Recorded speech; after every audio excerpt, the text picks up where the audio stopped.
I got so much motherfucking design on right now. Break it down, bring it back, make it clap. I got 3 old thoughts, new block, where that thing. Bitches on my line, and you know. Assalamualaikum warahmatullahi wabarakatuh. Perkenalkan, nama saya Lydia Cahyani dengan NIM 123170017 dari Prodi Tadris Bahasa Inggris kelas 1A. Di sini saya akan menjelaskan asal-usul bahasa Indonesia. Bahasa Indonesia merupakan bahasa nasional bangsa yang dikuatkan kedudukannya dalam UUD 1945. Tetapi bahasa yang dipakai sebagai bahasa penghubung tersebut ternyata memiliki sejarah perkembangan yang sangat panjang. Pada mulanya, bahasa Indonesia berbeda dengan yang ada sekarang.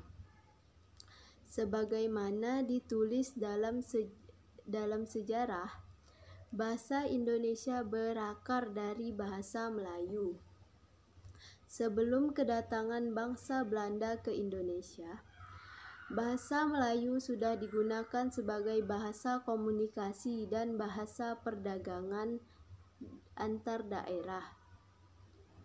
Alasan bahasa Melayu menjadi bahasa Indonesia, pada kedudukannya bangsa Belanda, bahasa Melayu sudah menjadi bahasa lingua franca di Nusantara.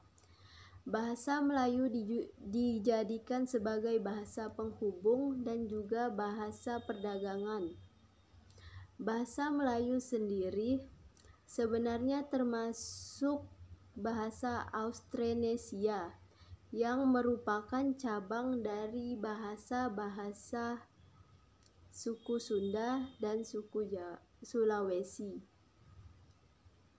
Keberadaan bahasa Melayu sendiri sudah menyebar melalui dari pesisir tenggara Pulau Sumatera sebagai wilayah kerajaan perdagangan Sriwijaya yang menguasai perdagangan waktu itu, hingga di Kerajaan Melayu yang berada di wilayah Provinsi Jambi.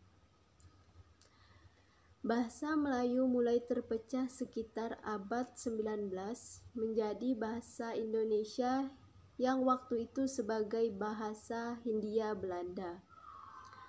Bahasa Melayu dinilai sebagai bahasa yang sederhana dan fleksibel serta bisa diterima oleh masyarakat sekitar, yaitu suku Jawa dan suku Sunda. Hal ini menjadi alasan bahasa Melayu merupakan asal-usul bahasa Indonesia. Pada Kongres Pemuda ke-1 tahun 1926, bahasa Melayu diwacanakan untuk dikembangkan sebagai bahasa dan sastra Indonesia. Pada Kongres Pemuda kedua tahun 1928 sebagai Sumpah Pemuda, bahasa Indonesia dijadikan sebagai bahasa pemersatu. Pada Kongres Sumpah Pemuda ini, Profesor Dr. Muhammad Yamin menegaskan, bahasa Indonesia lah yang bisa mempersatukan bangsa Indonesia. Secara sosiologis, bahasa Indonesia sudah menjadi bahasa pemersatu sejak Ikrar Sumpah Pemuda pada tanggal 28 Oktober 1928. Tetapi secara yuridis, bahasa Indonesia diakui sebagai bahasa nasional pada tanggal 18 Agustus 1945 setelah Indonesia merdeka. Jadi, dapat disimpulkan bahasa Indonesia lahir sebagai bahasa pemersatu bangsa.